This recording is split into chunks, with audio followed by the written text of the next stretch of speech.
डूबेगा। इसलिए पहला टॉपिक आपको ये जीवन भर याद रखना कि आपकी आदतें ही आपका भविष्य। सब लोग नहीं बोल रहे। आपकी आदतें ही आपका भविष्य, आपकी आदतें ही आपका भविष्य।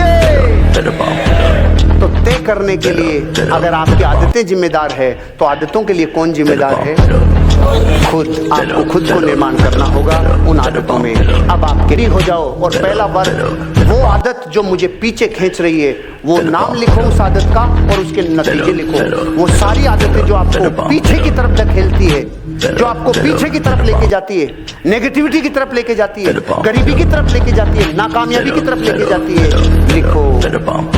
और जो आज नहीं लिखेगा, ये समझ लेना फिर जीवन में दोबारा कभी मौका नहीं मिलेगा अपनी बुरी आदतें लिखने का।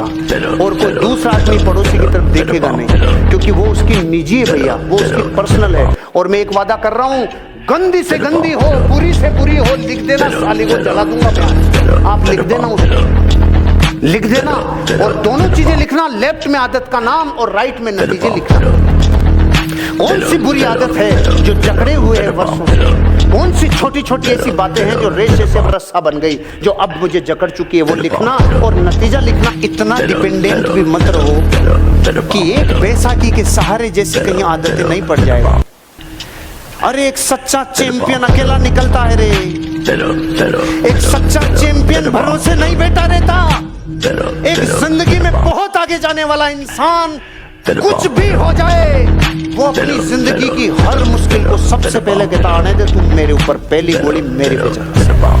ऐसी मर्दानगी चाहिए इस बिजनेस में। डिपेंडेंसी लोगों को रहती है तो कामयाब नहीं हो पाते। एक होता है डिपेंडेंट, एक होता है इंडिपेंडेंट, एक होता है इंटरडिपेंडेंट।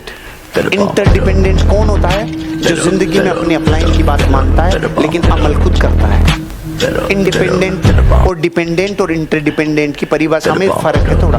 डिपेंडेंट वो जो अपलाइन नहीं तो हिल भी नहीं सकता, उसका कुछ हो ही नहीं सकता।